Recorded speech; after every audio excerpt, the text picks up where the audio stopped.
Welcome to Bite at a Time Books, where we read you your favorite classics one bite at a time. My name is Bree Carlile, and I love to read and wanted to share my passion with listeners like you. If you want to know what's coming next and get updates from me, Bree, sign up for our newsletter at biteatatimebooks.com. Be sure to follow the show on your favorite podcast platform so you get all the new episodes. Or you can follow the show on YouTube, where we have playlists for all the stories. We're part of the Bite at a Time Books Productions Network. If you'd also like to hear what inspired your favorite classic author to write their novels, and what was going on in the world at the time, check out the Bite at a Time Books Behind the Story podcast, Tuesdays, wherever you listen to podcasts. Today we'll be continuing A Study in Scarlet by Arthur Conan Doyle. Chapter 5, The Avenging Angels. All night, their course lay through intricate defiles and over irregular and rock-strewn paths. More than once, they lost their way.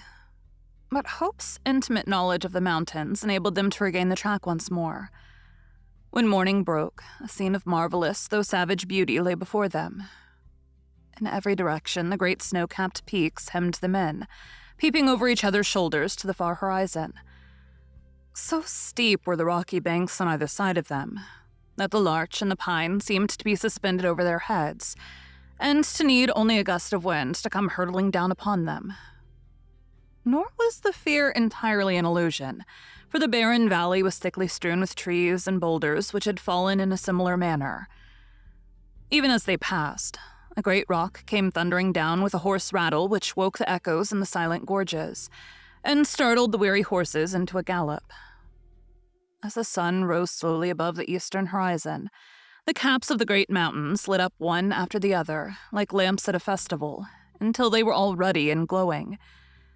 The magnificent spectacle cheered the hearts of the three fugitives, and gave them fresh energy. At a wild torrent which swept out of a ravine, they called a halt and watered their horses, while they partook of a hasty breakfast. Lucy and her father would fain have rested longer, but Jefferson Hope was inexorable. "They'll be upon our track by this time," he said. "Everything depends upon our speed. Once safe in Carson, we may rest for the remainder of our lives." During the whole of that day, they struggled on through the defiles, and by evening they calculated that they were more than 30 miles from their enemies. At night time, they chose the base of a beetling crag, where the rocks offered some protection from the chill wind, and there, huddled together for warmth, they enjoyed a few hours' sleep. Before daybreak, however, they were up and on their way once more. They had seen no signs of any pursuers, and Jefferson Hope began to think that they were fairly out of the reach of the terrible organization whose enmity they had incurred. He little knew how far that iron grasp could reach, or how soon it was to close upon them and crush them. About the middle of the second day of their flight, their scanty store of provisions began to run out. This gave the hunter little uneasiness, however, for there was game to be had among the mountains, and he had frequently before had to depend upon his rifle for the needs of life. Choosing a sheltered nook, he piled together a few dried branches and made a blazing fire, at which his companions might warm themselves, for they were now nearly 5,000 feet above the sea level, and the air was bitter and keen. Having tethered the horses and bade Lucy adieu, he threw his gun over his shoulder and set out in search of whatever chance might throw in his way. Looking back, he saw the old man and the young girl crouching over the blazing fire, while the three animals stood motionless in the background. Then, the intervening rocks hid them from his view. He walked for a couple of miles through one ravine after another without success, though from the marks upon the bark of the trees and other indications, he judged that there were numerous bears in the vicinity. At last, after 2 or 3 hours' fruitless search, he was thinking of turning back in despair, when casting his eyes upwards, he saw a sight which sent a thrill of pleasure through his heart. On the edge of a jutting pinnacle, 300 or 400 feet above him, there stood a creature, somewhat resembling a sheep in appearance, but armed with a pair of gigantic horns. The big horn, for it is called, was acting, probably, as a guardian over a flock, which were invisible to the hunter, but fortunately it was heading in the opposite direction and had not perceived him. Lying on his face, he rested his rifle upon a rock and took a long and steady aim before drawing the trigger. The animal sprang into the air, tottered for a moment upon the edge of the precipice, and then came crashing down into the valley beneath.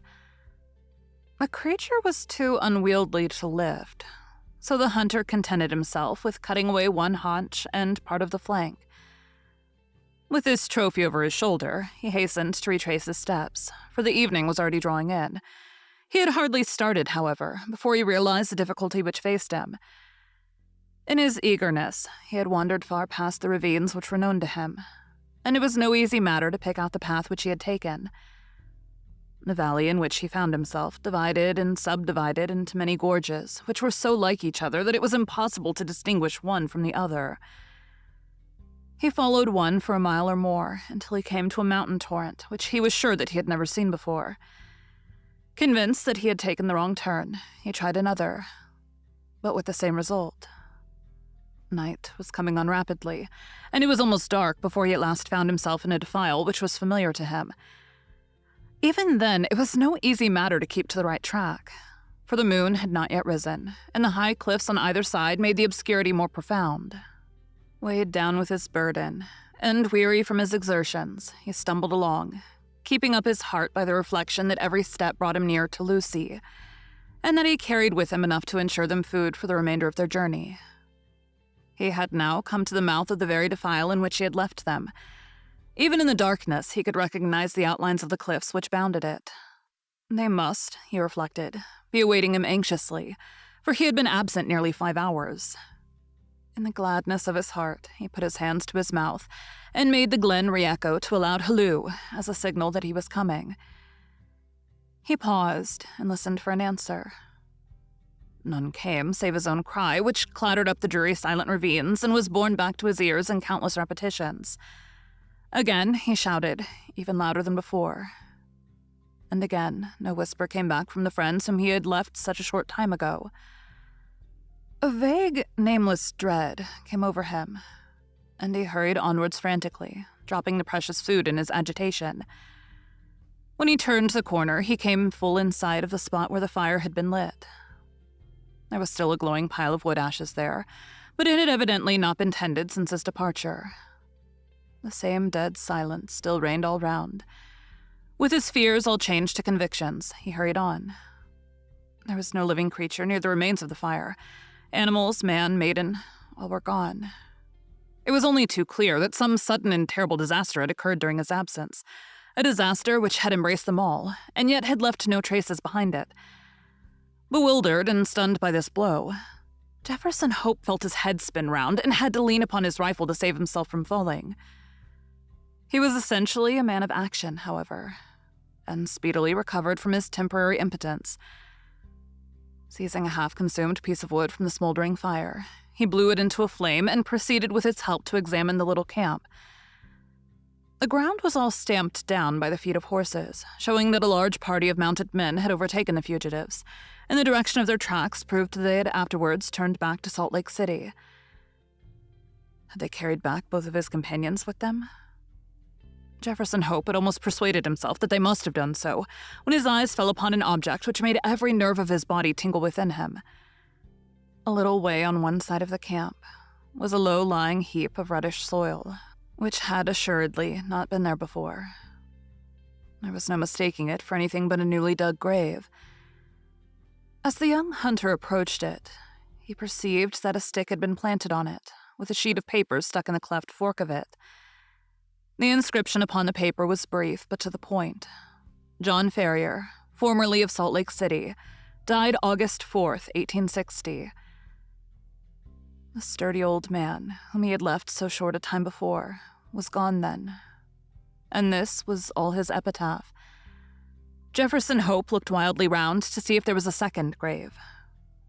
But there was no sign of one. Lucy had been carried back by their terrible pursuers to fulfill her original destiny, by becoming one of the harem of the elder's son. As the young fellow realized the certainty of her fate, and his own powerlessness to prevent it, he wished that he, too, was lying with the old farmer in his last silent resting place. Again, however, his active spirit shook off the lethargy which springs from despair, If there was nothing else left to him, he could at least devote his life to revenge. With indomitable patience and perseverance. Jefferson Hope possessed also a power of sustained vindictiveness, which he may have learned from the Indians amongst whom he had lived. As he stood by the desolate fire, he felt that the only one thing which could assuage his grief would be thorough and complete retribution, brought by his own hand upon his enemies. His strong will and untiring energy should, he determined, be devoted to that one end. With a grim, white face, he retraced his steps to where he had dropped the food, and having stirred up the smoldering fire, he cooked enough to last him for a few days. This he made up into a bundle. And, tired as he was, he set himself to walk back through the mountains upon the track of the avenging angels. For 5 days he toiled footsore and weary through the defiles which he had already traversed on horseback. At night, he flung himself down among the rocks and snatched a few hours of sleep. But before daybreak, he was always well on his way. On the 6th day, he reached the Eagle Canyon from which they had commenced their ill-fated flight. Thence he could look down upon the home of the saints.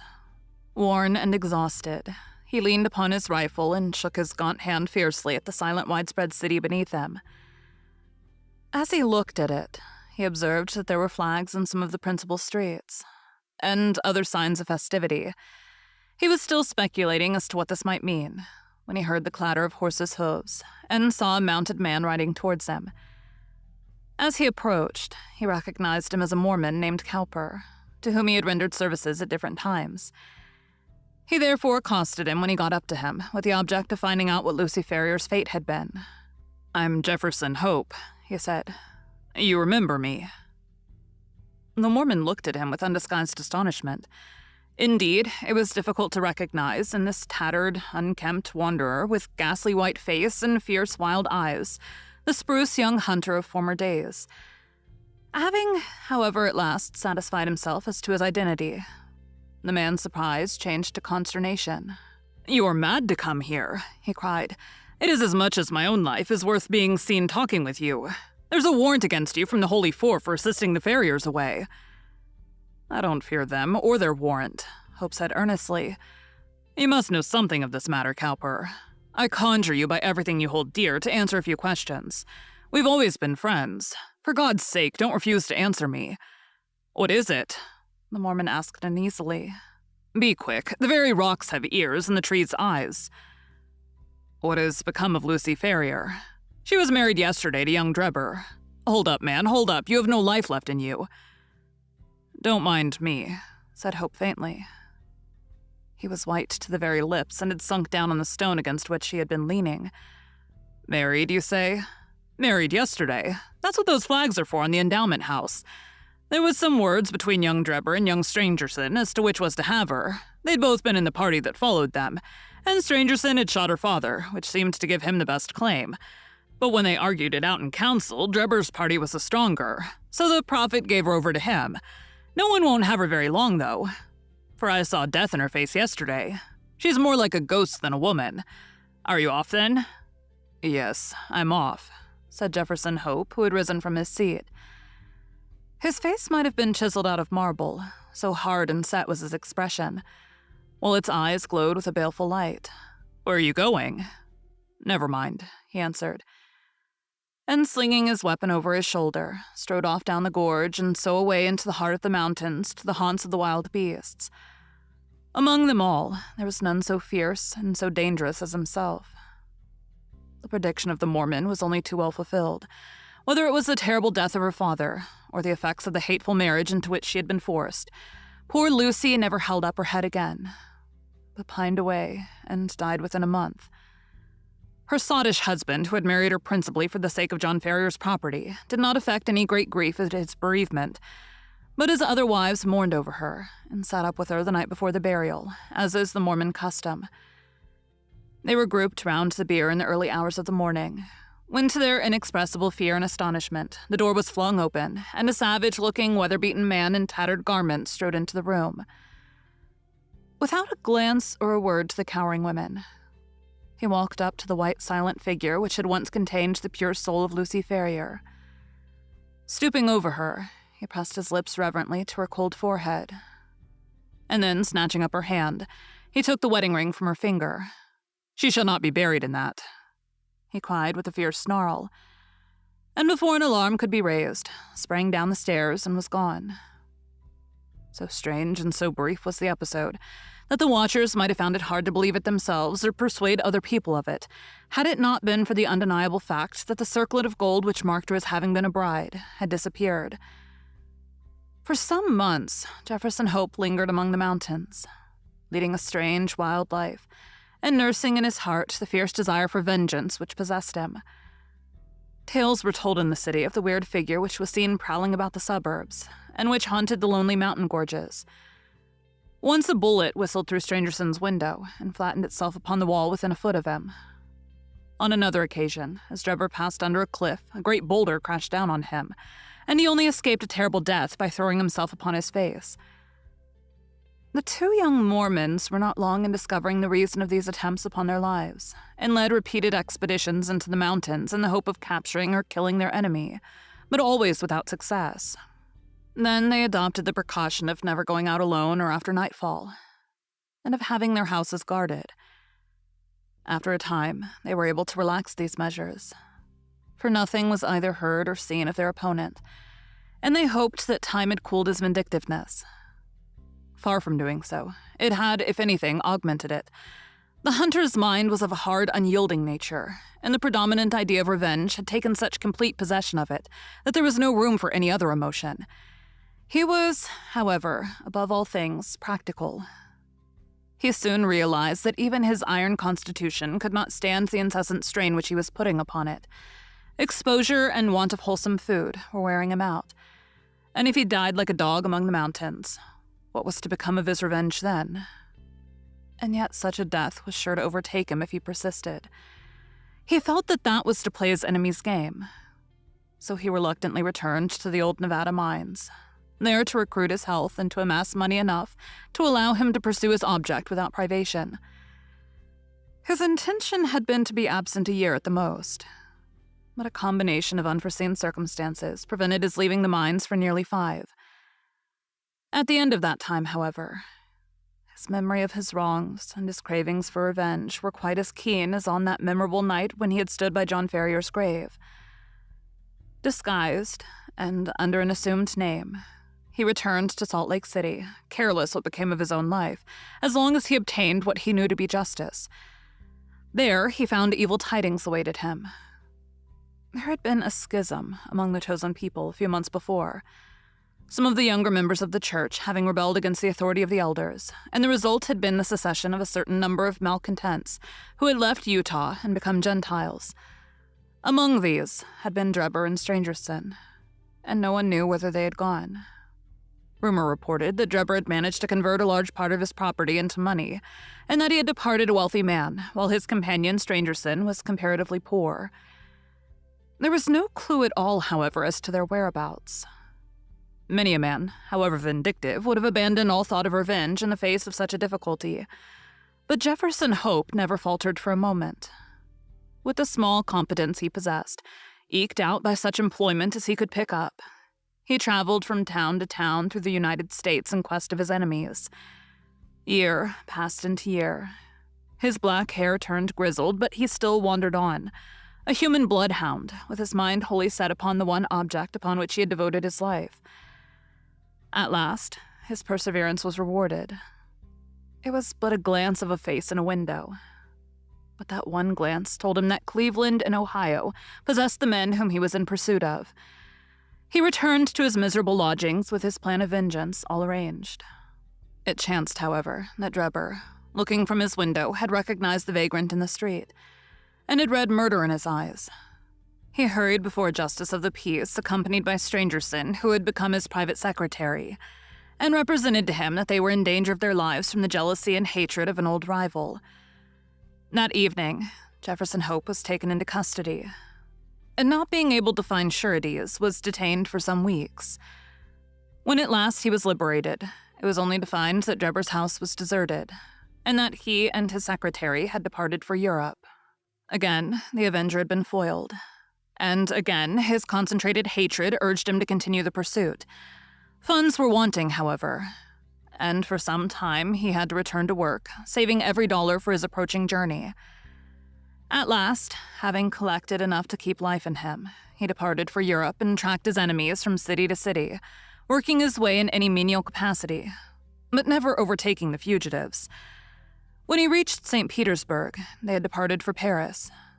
And when he followed them there, he learned that they had just set off for Copenhagen. At the Danish capital, he was again a few days late, for they had journeyed on to London, where he at last succeeded in running them to earth. As to what occurred there, we cannot do better than quote the old hunter's own account, as duly recorded in Dr. Watson's journal, to which we are already under such obligations. Thank you for joining Bite at a Time Books today, while we read a bite of one of your favorite classics. Again, my name is Bree Carlile, and I hope you come back tomorrow for the next bite of A Study in Scarlet. Don't forget to sign up for our newsletter at biteatatimebooks.com. You can check out the show notes or our website, biteatatimebooks.com, for the rest of the links for our show. We'd love to hear from you on social media at Bite at a Time Books.